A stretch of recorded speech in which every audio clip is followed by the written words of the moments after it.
Hello, everyone. Hello.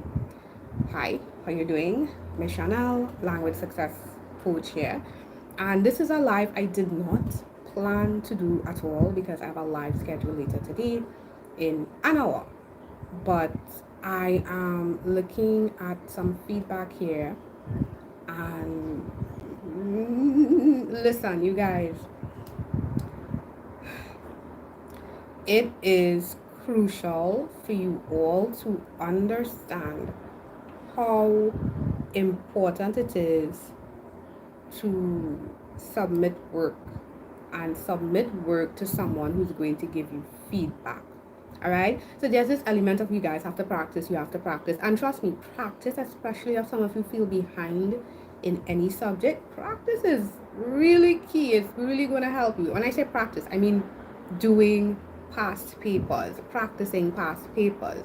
You've Over the years, I've even seen students who've done extremely well come on and do a little TikTok or a short and explain that what really helped them is not that they're these ultra brilliant students. They had very smart study strategies and they practiced their papers. However, I am here trying to assist a student and I'm enjoying assisting these students. I love assisting students. I love doing these lives. I love coming up with the content. I get upset when I don't have all my resources to make this even more engaging, even more palatable. Do you understand? Put out more content because I don't have a full team. It's just myself. However, I am trying to help this person and it's really she's a really awesome student. She's unfortunately going to a school where, listen, some of these schools and teachers don't care about you, so you have to care about you, and that's something I'm trying to get in your head. And that's why I'm telling you feedback is important for your exams, because if you, or better yet, if a parent or guardian is here listening, parent, guardian, make sure your kids get their feedback. But when I asked this girl to send her information, awesome person, awesome student, unfortunately not in a school that's going to push students. She sent me her work for English and she said, Miss, I didn't do so good, just give me help. I said, cool, no problem. Like I said, she's an awesome individual. If she were in a different school, she would do even better. And her exam paper, it shocked me. It shocked me so much I discussed it with another learner in class, because her exam paper had a mark and each question had a mark and no corrections. No nice red ink pen. I don't like to use red ink pens. I'll show you. So this is my red ink pen. I use this for my work. I have a bunch of pens. Oh, I'm so sorry. I'm hitting this bad. I have a bunch of colors, right? This is purple. I normally ask students, hey, what color you want me to use, and I'll use it. Even when I'm doing it digitally, any of my learners who gets digital feedback from me knows I rarely use red. I tend to use red when I've said something multiple times and the student may not have gotten it, and I'm like, okay, so guys, we on warning. My warning is red. I don't even do Amber's warning. My warning is red. Okay. So there are no, for her actual mock exams, and I think this particular teacher was not very helpful or insightful because she's been speaking to me a while about getting assistance. There's just a mark, nothing else.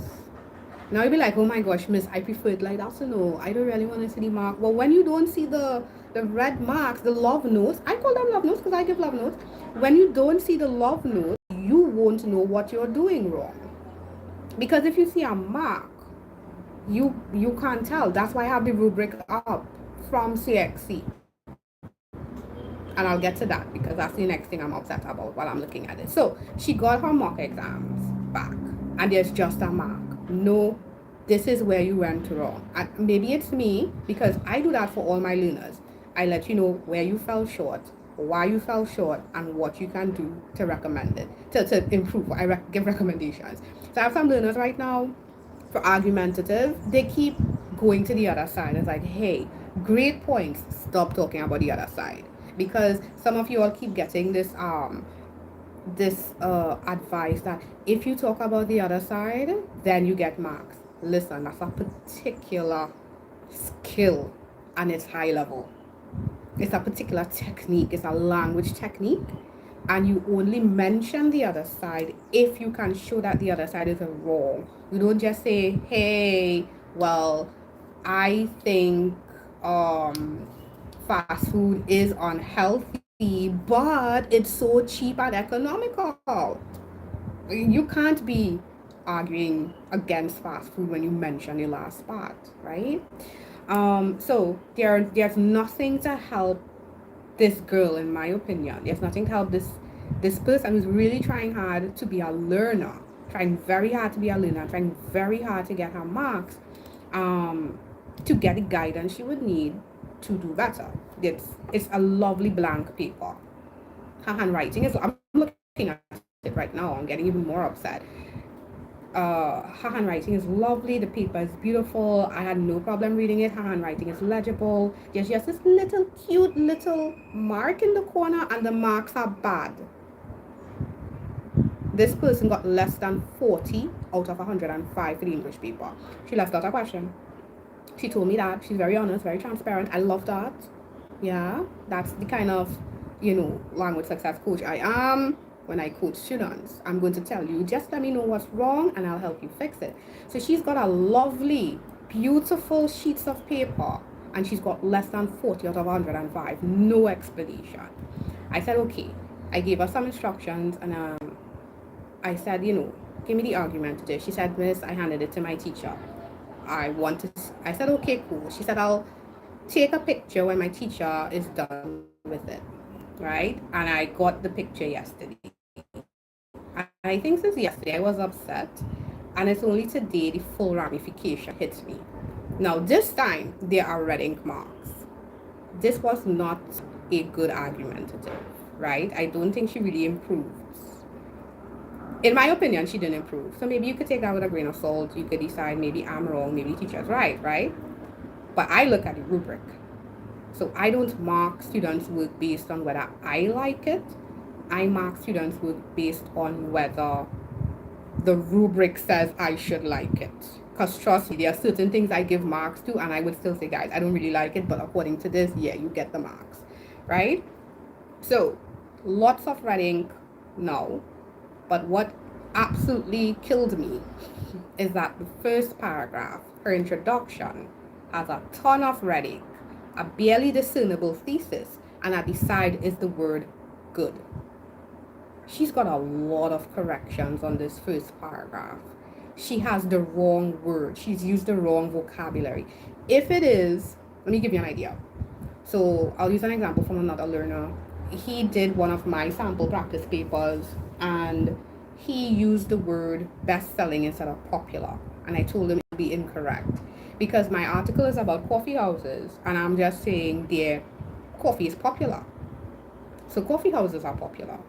But he used best-selling. But at no point in time did I mention economic growth, economic impact, financial earnings.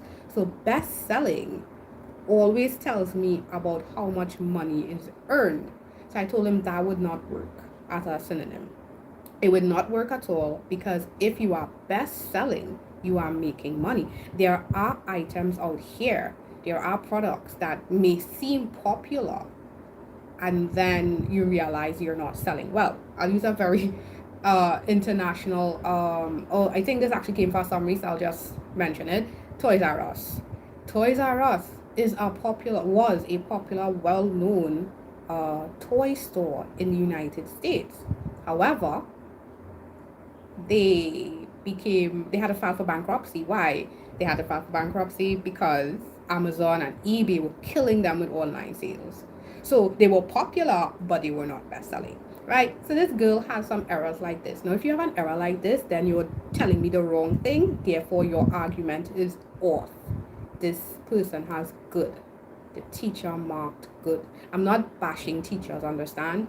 This is a teacher that the person already ascertained is not very helpful. Okay? I am here to tell you that when you get feedback, you need to get good feedback. So this has errors. The teacher pointed out all the errors, and she pointed out, I think it's a she. The teacher also pointed out the errors in terms of the vocabulary and the lexicon word usage. Missed out the slash. Please do not put slashes in your essays. Don't tell me best-selling slash popular. Don't do it. That's not even formal writing, so don't even do it. And puts good at the side. That is not good. This is not good. This is not good, right? And listen, I am not a huge, because I do communication and linguistics. That's why I call myself a language success coach. I am not an English teacher or just a Spanish teacher. I will teach about language. So because I know how language works and how it works in context, I understand there's time and place for words. That's why I can advise my students on how to switch from being super formal in summary and argumentative to being less formal and a lot more creative in short story, and learning to read how formal or informal they have to be for the informative question, right? But this person was told her work is good, and she has errors in vocabulary. So imagine you're supposed to tell me about technology in education in schools, but instead of schools you put universities. Universities are a different type of school. You are talking about something else, therefore your argument is off, right? This is the first paragraph I am on, by the way. So her errors persist, and again, I am not here bashing the student. The student has told me repeatedly, I have trouble with this teacher. She was not able to do lessons with me, unfortunately, so that's why I reached back out to her, because I know she's very serious. But she said repeatedly, this teacher is not really doing a lot of work, and I need to know what to do. So this student was very honest in saying she is very lost in how to respond to the questions. What I am looking at is how much you guys need to make sure you guys get good feedback. And I hope there are people here who are writing in 2025, because listen, you have more time. 2024, you're not too late to get the feedback. Huh? You're not too late. I'm saying, if it really want to do better, and this isn't any subject, this isn't any subject, you need somebody who has the knowledge, who has good knowledge to give you feedback. When it comes, however, when it comes to subjects with a lot of writing is a very individual skill. That's like learning to drive. Are you going to do a group class to learn to drive? Is it a group of you all in a car learning to drive? Why is it just one person? Because it's only one person behind the wheel. Writing works just like that. I can give general advice to my class, and my advice is very good and well thought of. So I give my classes very good advice. But when I meet a student one-on-one, or I do a small group, I can give them even better advice. I have some students, I know when I read their work to look out for the fact that they're going to mix up full stops and commas. It's not because they don't know what a full stop is or a comma is. It's just that how they talk, because they rarely ever write, they tend to talk like that.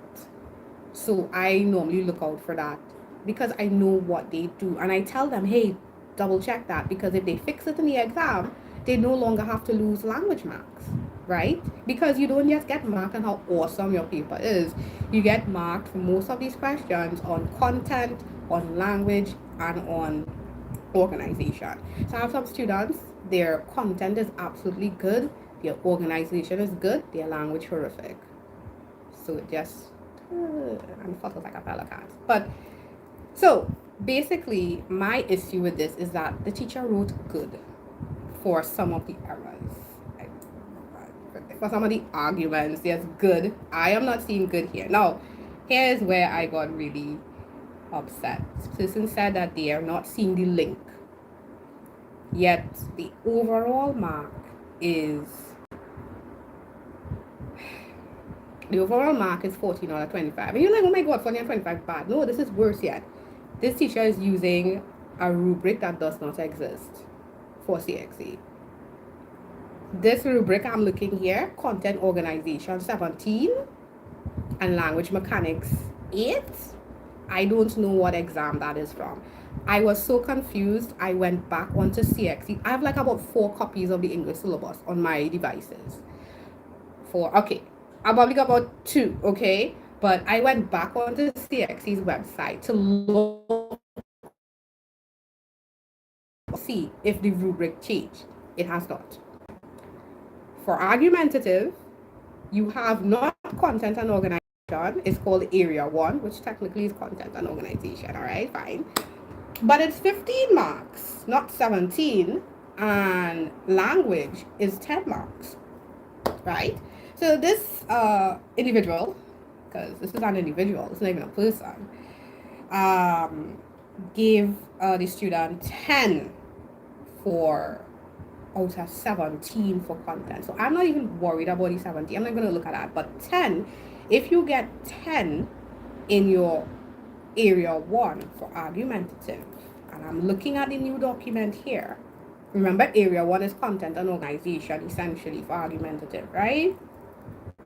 If you're not sure what I'm talking about, go to my video on the argumentative rubric. I have it there. 10 demonstrates competence in argument, good management of argument, good organization. I saw okay organization and I saw inconsistency in management of the argument. I saw, was it good organization? She has organization. So it's not incompetent in terms of her organization, but again, content and organization are together. So, okay, cool. It's reconnected. Okay, good.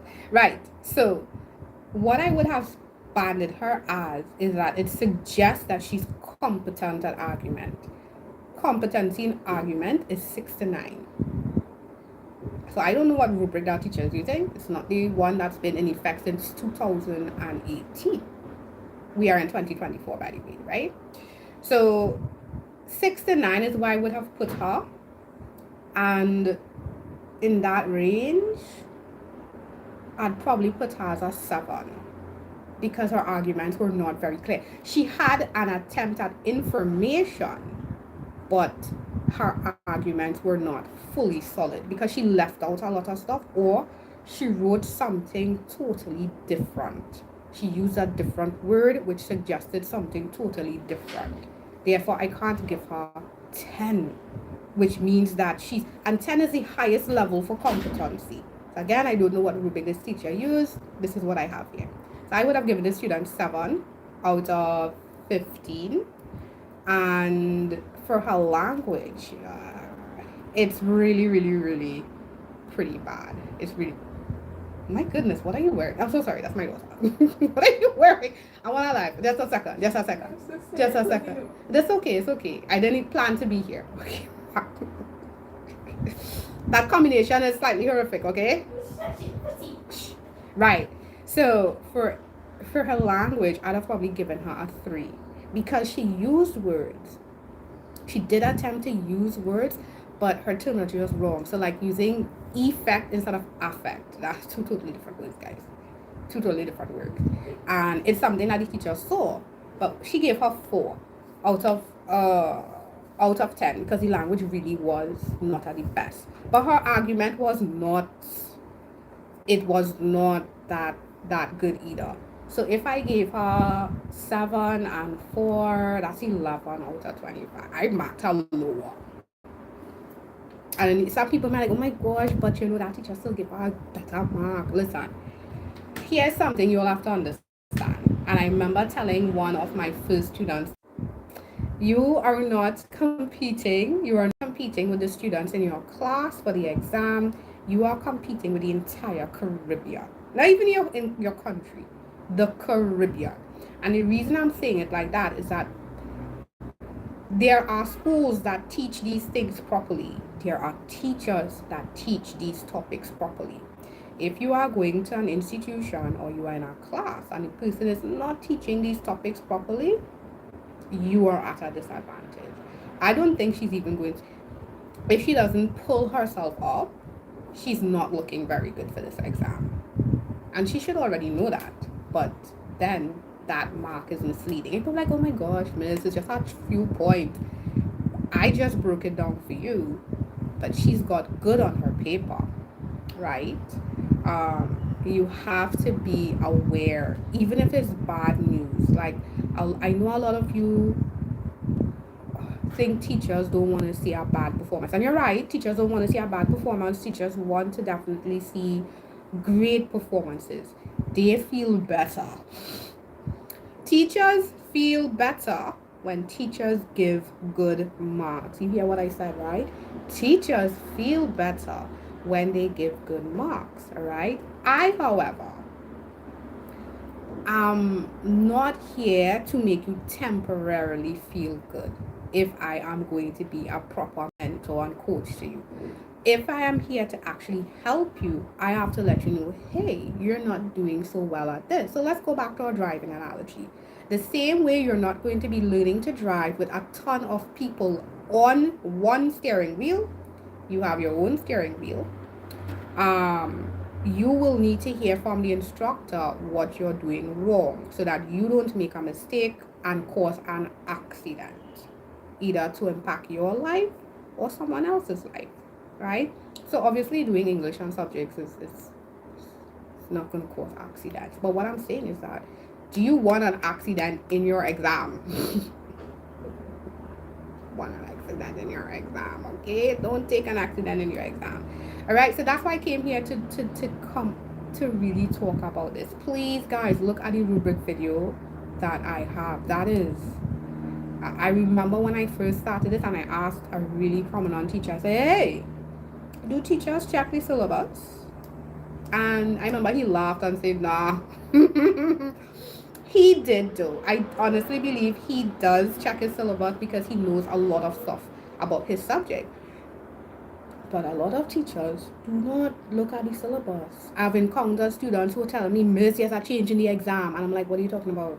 There's another change? The change already happened. 2018. Post 2018. And somebody's telling me there's a change in the syllabus. Of course there's a change in the syllabus. It happened in 2018.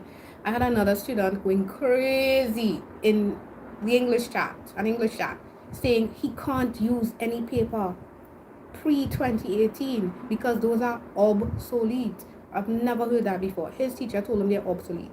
Or maybe he understood it that way. It's not that the papers are obsolete. It's just that for English, the second question changed. The other questions you can use, I would say they're a little more challenging. So I normally use them for practice with my learners before we get to exam. I don't normally use them for exam season again. Amen. Praise the Lord. Thank Jesus.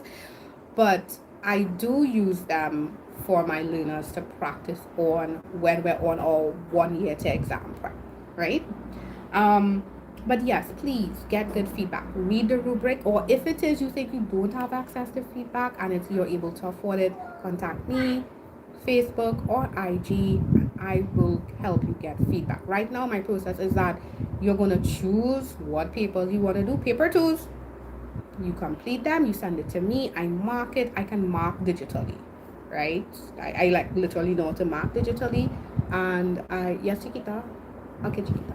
Right. And I would send you with recommendations, right? Even if I have to voice note it. I literally just sent videos for one of my learners and said, hey, ask me the questions, voice note, right? But he's one of my solo learners, my solo session, right? So that is it. Feedback, very important. Don't play with it. Don't play with your marks. Don't play with your grades, because at the end of the day, even I already have my papers. I already have my certificates. But this is your opportunity to not just get this proof that you did what you did for the last 5 years. It's proof that you can proceed. It's proof that you bet on yourself and tried. All right? And that's it. As always, this information is given to you. Love and success. You all have a great day.